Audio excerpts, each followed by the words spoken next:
Man, it's good to be here. See.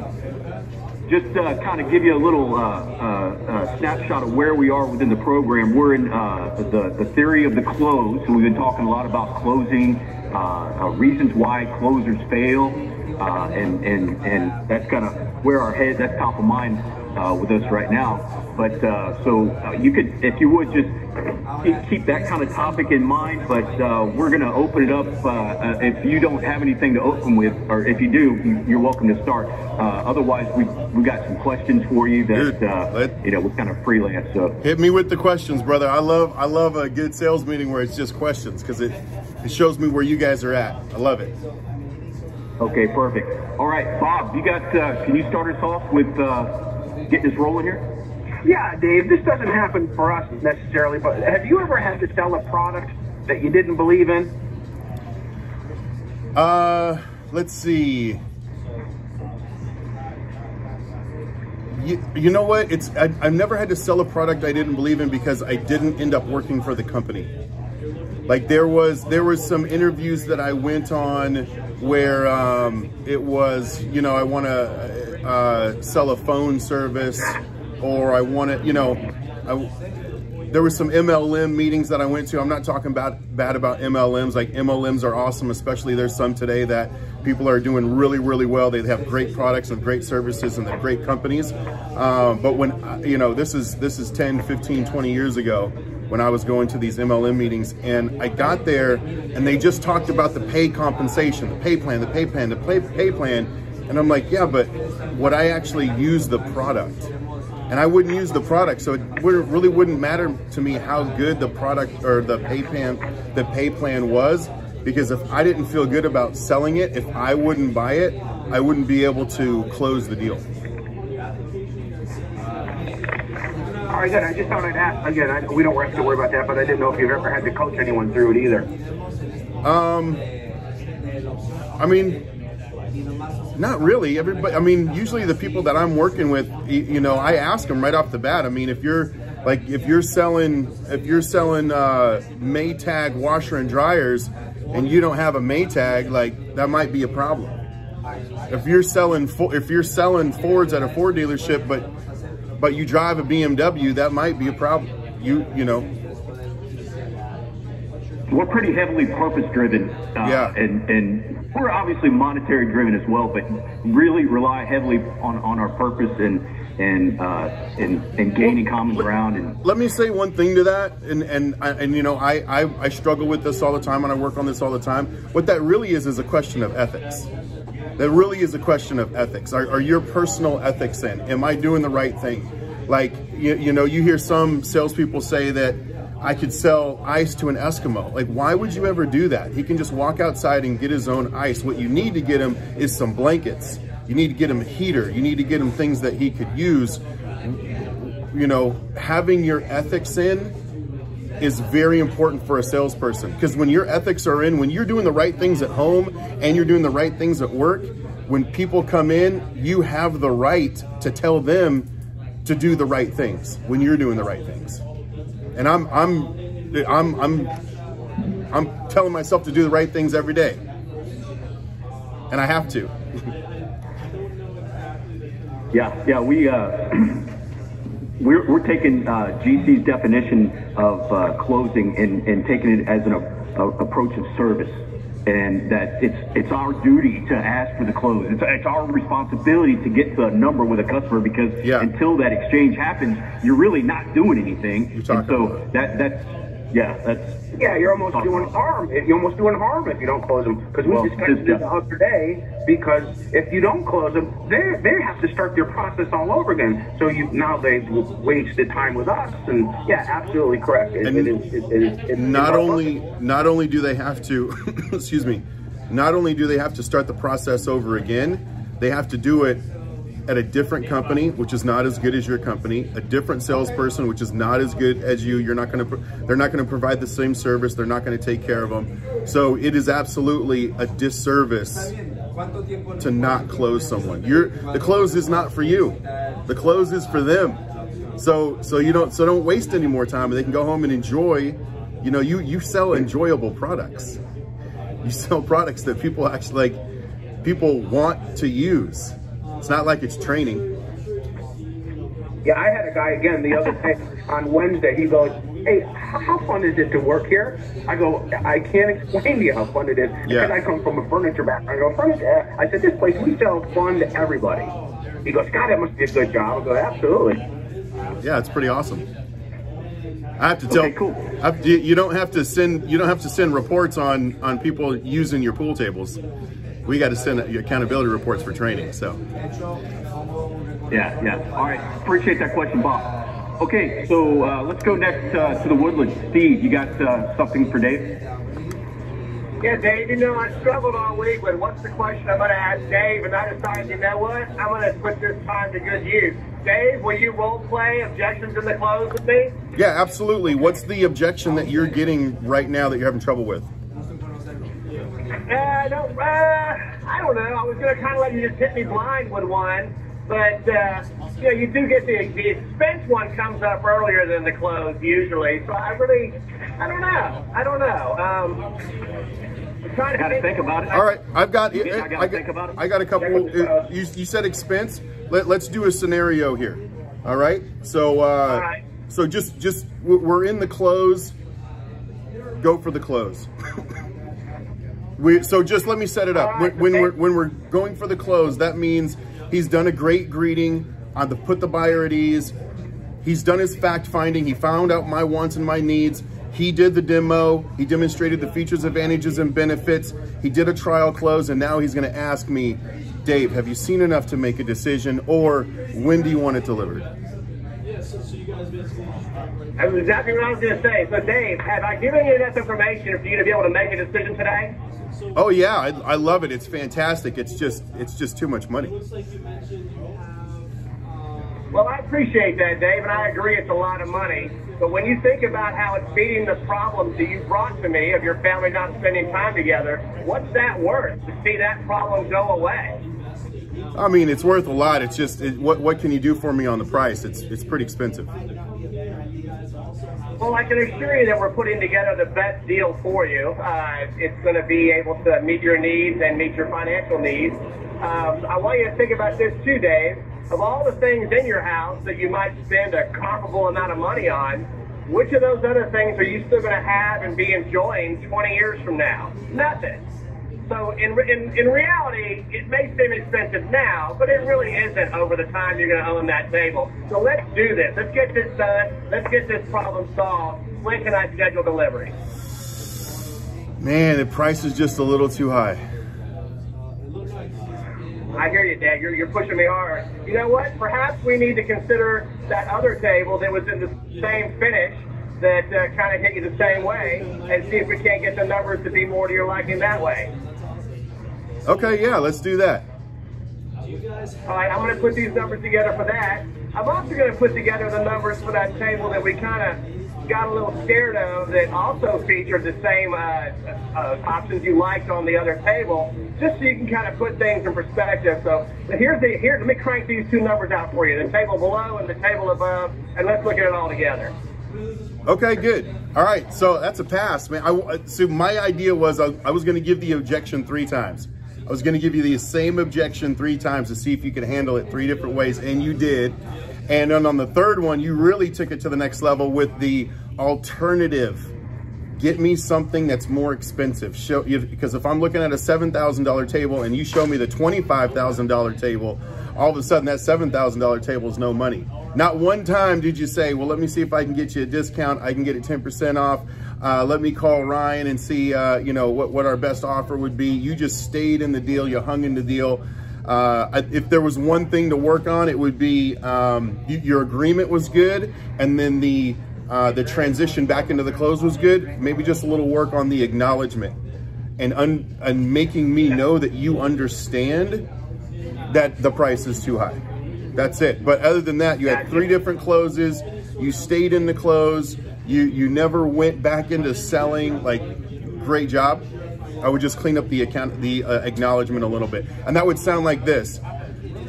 That would sound like, hey Steve, I know that it's too much money. In fact, I put the price on the table this morning, and I was thinking, man, that's ridiculous.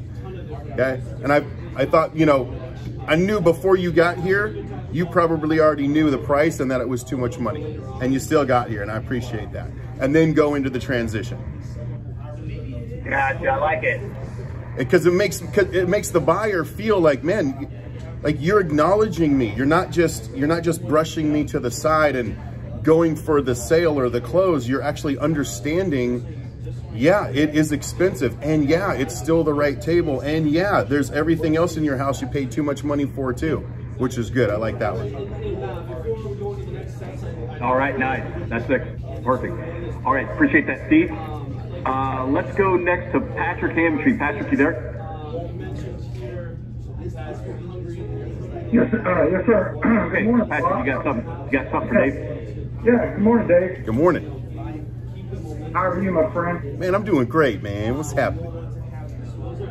So, let me find it. This is kind of a white elephant type deal. Yeah. But it's coming up more now than ever because of where we're at in our industry with supply just being crushed by demand. So there's a lot less out there to choose from.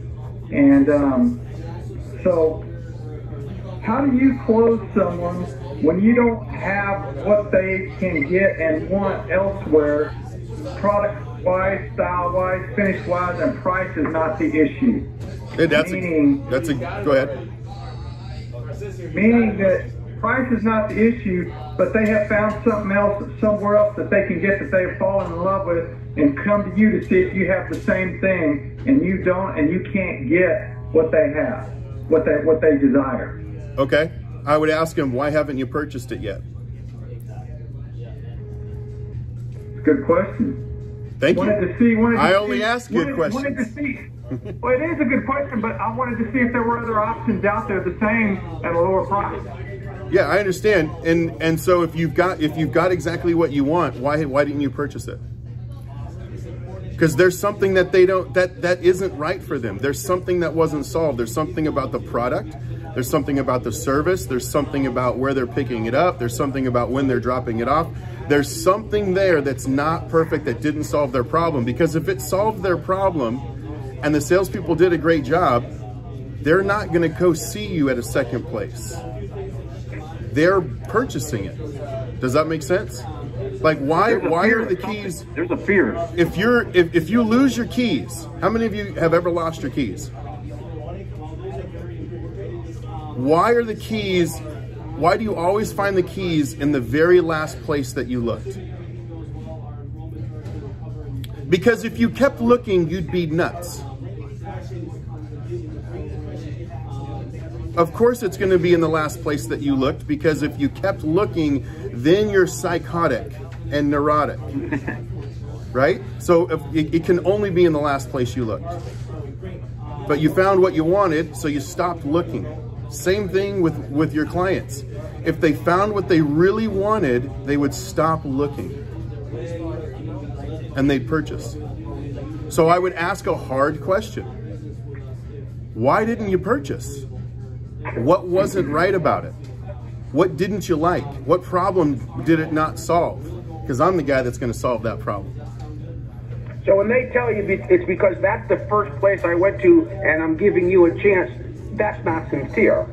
I don't think so. Because, okay. Yeah. Because who has the time for that? There's something unspoken there. Yeah. Yeah, there's something unspoken. Who's got the time for that? You just like to go shopping? In 2021, you just like to be out during an ice storm? You just like to wear a mask? You just like to maybe contract a virus? Like, it's just fun for you? Well, in this day and age, you can't afford to find something you like and not buy it because it won't be there an hour later. Exactly. And that's exactly why you guys are in a great position. Well, it's not exactly what I want. Sir, you won't be able to find exactly what you want right now, but you're going to find, what you need to do is find more than you want. I know that the $10,000 table isn't exactly what you want, but the $25,000 table is more than what you want, and everything's going to be gone because nothing's being shipped anymore. So let's get this handled right now, because by the time you get back to us after you shop everywhere else, it's not going to be here. So let's just do it now. I think Steve Ferris dealt with that this week, right? And that's why it's important that we do this and we train daily, because, I mean, that is a good question. Why did she buy? And I haven't thought of that answer in a while. And some people might get offended at that, but if you ask it the right way, that's a hard question. That's what it is. It's a hard question, and hard questions need to be asked the right way. They need to be asked direct, absolutely no sarcasm, absolutely no joking in it. You can even do it soft. That doesn't, just because it's a hard question doesn't mean that I'm being hard. It means it's a hard question because it might be hard to ask, because you're making somebody tell you the truth, making them tell you what the problem is. That's why it's a hard question. It might be hard to answer. All right, good one. Thanks for that, Patrick. Let's go. Mo, you there? Mo, you there? Yes, sir. You got something for Dave? I do. Hey, morning, Dave. Morning. My question is related to time management, to be specific. Yeah. You know, we all have a ton of responsibilities, some, you know, more than others, if you will. And that's something I'm curious to know how you specifically handle your time, as far as, you know, do you have it routine down in terms of from this time to this time you do this, and then you move on to the next thing. You know, one of the things that I struggle with is, you know, you're in the middle of doing something very important, and then something else comes up. Yeah. And then you have to back to finish it, but then all of a sudden you had this other, responsibility to take care of, and you kind of cut into that time and what have you. And by the end of the day, you're like, man, what did I get done today? What did I accomplish today? So I'm just curious, to know how you specifically handle your time, and you do run into other parts of the time, how you go back and adjust that and get it where it needs to be. So when you have an 8-hour day, there's a lot of time in there that you think maybe I can go do other things, or I could get interrupted, or I could take this phone call or do this email, and there's 8 hours. I'm gonna find some time to get it done. But if you were to cut that 8 hours into short 15-minute blocks, so you have 4 15-minute blocks per hour. So you have 48 little segments of content that you have to take care of during the day. And within those 15 minutes, you are gonna do as much as you can in one thing. So for the next 15 minutes, I'm gonna answer as many emails as I can answer in the next 15 minutes, and then I'm stopping. And then in the next 15 minutes, I'm gonna make as many phone calls, outbound phone calls as I can. And then in the next 15 minutes, I'm gonna prospect for a new business. So what I would do is I'd grab your smartphone and set a 15-minute timer on it and hit start, and watch how productive you get when you say, this is the only thing I'm doing for the next 15 minutes. And if somebody approaches you or comes to you, you can say, is this an emergency? Well, no, it's not really an emergency. Okay, I need to finish this cycle. That's the words that you can say. I need to finish this cycle. That means you have a start, you have the middle, and then you have a stop. A start and a stop to that 15 minutes. It's called control. That's a way that you can control something. I'm starting something, I'm changing things in the middle of it, and then I'm stopping it. And the time that's wasted is not the time in between the start, the change, and the stop. The time that's wasted is after you stop waiting to start something new. Like you pick up a phone call, hey, this is Dave, Billiards Factory. Reason for the call is we got the table you want, come down here. Will you be here at 5 o'clock? Yeah, I'll be here at 5 o'clock. Excellent, we'll see you then. And then I hang up. That's the cycle is over now. Now what am I doing? Am I checking Instagram, Facebook? Am I texting somebody? And then until I make my next call, I'm not starting another cycle. So if you're constantly in cycles, you won't be able to be distracted. So you're starting a cycle and then you're stopping a cycle, and see how many cycles you can complete inside those 15 minutes and watch your production go through. Now here's usually what happens though, is you start and you stop and you start and you stop, and that works for about an hour and a half, and then you take 15 minutes off, but you really take 45 minutes or an hour before you start pushing your timer again. And then you do it for one day and you're like, yeah, that's great. And then the next day starts and you don't do it again. Like I wrote my goals down today, but then I didn't write my goals down tomorrow. I role played today, but I didn't roll tomorrow. It's all, excuse me, it's all that consistency that you need to get to. Does that help? All right, cool. Yep. That was great. Yep, thanks, Rob. Yep. Complete the cycle. I'm in the middle of a cycle. Let me finish this cycle. You start, that's what we say. You'll hear this all the time. I'm in an email and a new guy comes up to me. Hey, you got 30 seconds? Yeah, after I finish this cycle. And then he knows he knows he has to stop or come back, or without me going, hey man, get out of here. I'm in the middle of something. No, I'm in the middle of a cycle. Boom. Yeah. All right, perfect. We got a couple more minutes here. Anybody else got a question for Dave? Yeah, I do. I had a customer really hot on our new Wasan, which is gorgeous. He brought an army of oversized athletes that are his kids that seemed like they were having too much fun, and you could hear it loudly throughout the store, which was unbelievably annoying at the moment. But we had conversations. He lands on the table and he believes he wants it. So I wrapped my arm around his belief. I said, great.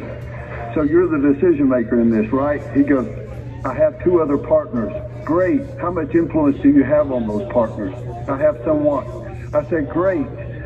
If you were to buy this today, would it offend your partners for making that good decision? He said, I got to get back to my partners. Great. Can we FaceTime your partner now? So all of these are hard closing with developing an interest. He goes, I really want it, but Steve, I know you're doing your job. I appreciate that. I agree. I am doing my job. I don't want to fail you. Then he goes, can I get back with you tomorrow? I said, what time will you get back to me tomorrow? So everything was a soft close and a hard close at the same time. He didn't pick up. He ghosted me. So I left a message. I don't believe it was a meaningless message. I believe it was a powerful message.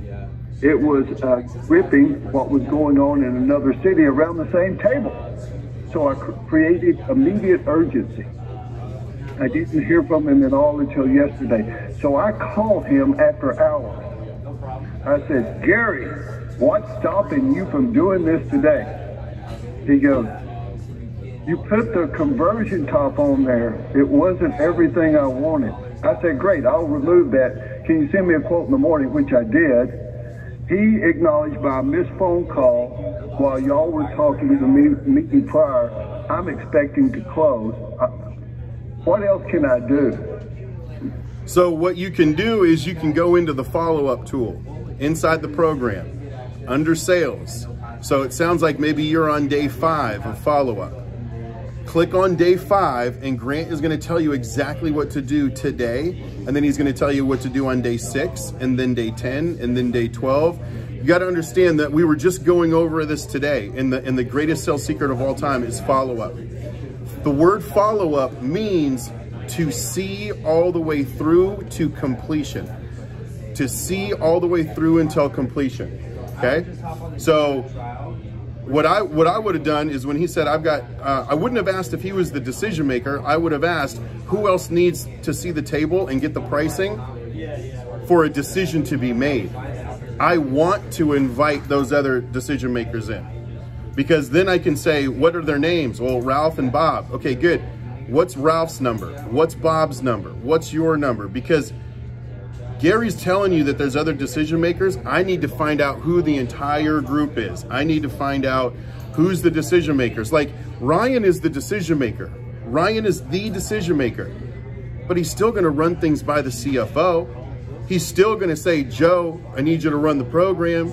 I need you to take a look at this. He's still like, Grant Cardone is the ultimate decision maker here. But our sales director, Todd, still has to look at something if it's with the sales team. Sherry, our COO, still has to look at something if we're implementing it into the company. Even though Grant's the decision maker, he still has to check. He put those people in place to check with them. So invite everyone to the conversation. Invite everyone to it. And then don't stop following up.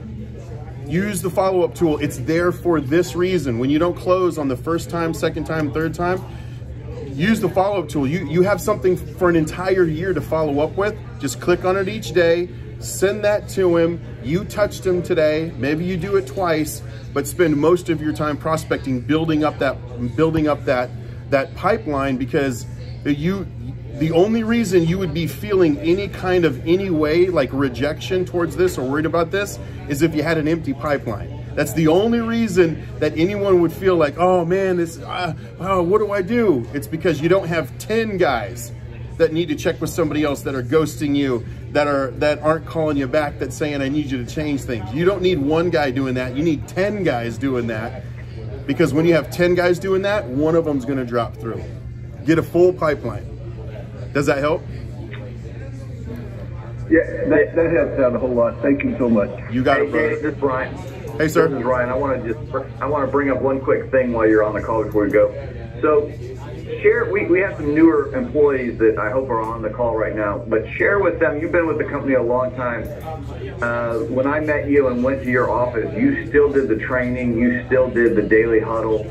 Can you share with just the group that the importance of the daily training and the huddle and getting involved? And you know, I experienced it at your place. It's been a while. These guys, you know, may not have been here when I came back. Just kind of quickly go through that if you don't mind. So we did it today. I've been with Grant Cardone for 7.5 years. I did my daily training on follow-up this morning. I got here at 8:20, 40 minutes before we started the day at the office, and we did a 20-minute meeting on follow-up where everybody commented on what they learned, and then we role-played, and then we had our morning meeting. And here's what happens. There's a principle, and the genius is really in the principles. It's not in the mechanics. And the principle is this: if it's worth doing, it's worth doing every day. If it's worth doing, it's worth doing every day. If it's not worth doing every day, it's not worth ever doing. And it's worth getting better every day because professionals do it. Think about professionals. Think about the Rockets. Maybe not the Rockets right now. Think about the Texans. Okay. Think about Tom. No, not the Texans either. All right. Let's do this. Think about Kobe. Think about Michael. Think about Tom. Think about Bill. Think about LeBron. I only have to say their first names and you know who I'm talking about. These guys practiced and trained every day, not because they wanted to hit the shot or throw the touchdown. It's because they never wanted to miss the shot, never wanted to miss the receiver. That's what the difference is between an amateur and a professional. An amateur trains on something long enough to get it right. A professional trains on something so long, over and over again, for their entire career because they never want to miss. It takes 12 hours to get rusty. 12 hours. If you didn't practice or train or role play 12 hours within the last 12 hours, the next customer you talk to, you are going to have a little hiccup. You're going to have a little, what do I say next? But when you've been in the game, meaning that you role played and you practiced and you trained with your team before you talk to your first client, you've already been in the game for 15, 20 minutes. Every single game, they warm up before every game for 15 to 20 minutes. We're just doing what the pros do. That's it. That's the importance. And the other difference is amateurs are underpaid, if they get paid at all, and the professionals are freaking overpaid. And they don't get overpaid. That was going to be my. Yeah, they don't. That was going to be my next. That was going to be my next comment. The average. You know, you guys have got such a wide range of people there. You've shared in the past, you know, your success and where you came from and where you're at. But just for some of these newer people, I mean, these guys are training daily, intent. They make our little training session look weak compared to what. I mean, they line up. Charlotte was and did it. It's awesome. But what I want to make sure everybody understands is these are guys that are pros. I mean, and they are training hard and they are compensated well. But if they don't make the cut, they are out. Like, I mean, this is intense for them. So Dave, just share a little bit about and then we can wrap up and let you go. I appreciate your time. A little bit about where I came from or what happens in the training. About the level of success because of the training, because of the intensity that maybe you've had or got. You don't have to use your own, but people that have come to there, that, you know, some people that failed, some people that have succeeded. So money's relative. If you have a lot of money, maybe my story doesn't mean anything to you. But I'm originally from Reno, Nevada, small town on the West Coast. My dad, truck driver for 7-Up. My mom was a dog groomer. There was nothing special that they had with money. In fact, my dad would always tell me, just be happy that you have enough. Just be happy you have a roof over your head. Be happy that you had food to eat, and anything else, don't worry about getting anything for tomorrow. We'll figure that out later. We also had 5 kids in my family, so there was nothing like pushing me to go get more. The only problem is I never felt like we had enough. But that's how I grew up. I didn't grow up middle class, I grew up poor. And then I dropped out of high school when I was 16, so I'm a high school dropout. So I don't even have a full education. But I entered the workforce when I turned 16, and for 20 years, I made $30,000 a year on average. Some years a little more, some years a little less, but on average 30 grand. So I made $600,000 over 2 freaking decades, which means I've been broke my whole life and paycheck to paycheck my whole life. And then I started training on Grant Cardone's content, and I started training every day.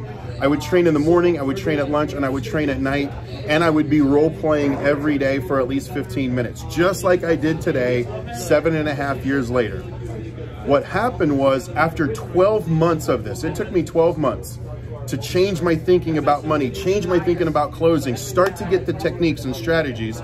I doubled my income, doubled it, immediately, doubled my income. Now that means I went from 30 grand to 60 grand, which means I was still broke, but I wasn't worried about food anymore. Still worried about rent, but not food, which was a big change. The next year, I became a 1% earner in the country. 24 months later, a 1% earner. You have to Google what that means. It means I was part of the 1%, which doesn't mean much if you're at the bottom of the 1%. Being at the top of the 1% is great. Within 3 years, 36 months, I started writing 6-figure checks for real estate. $100,000 checks. I was buying real estate and investing in the real estate, writing $100,000 checks at once, which means a lot when instead of making the 100 grand, you start buying things at 6-figure checks. Is a big deal.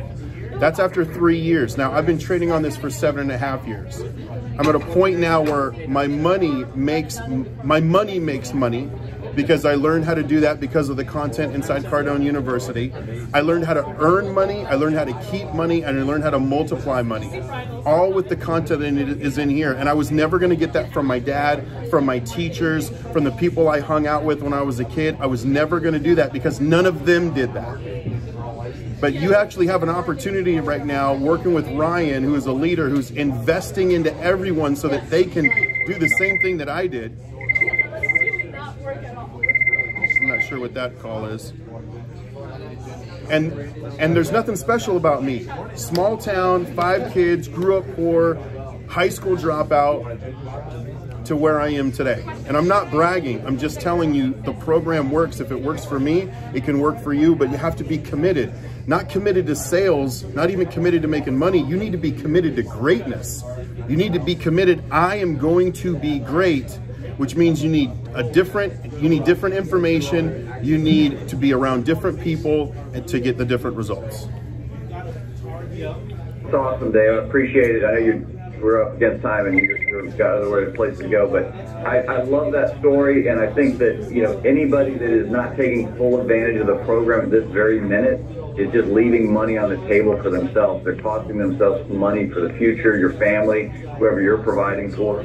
So I'm all in. I've read, you know, I've got your books on order for the guys that wanted it. I just want you guys to understand, if you are wanting to achieve more, the opportunity is presenting itself right now. It is there. Our industry is on fire, but by doing what you normally do, you'll just get a little bit more pay. You do what Dave did, you do what Cardone does, this will be a life-changing event, but you've got to go above and beyond. You can't just be satisfied with a little bit more.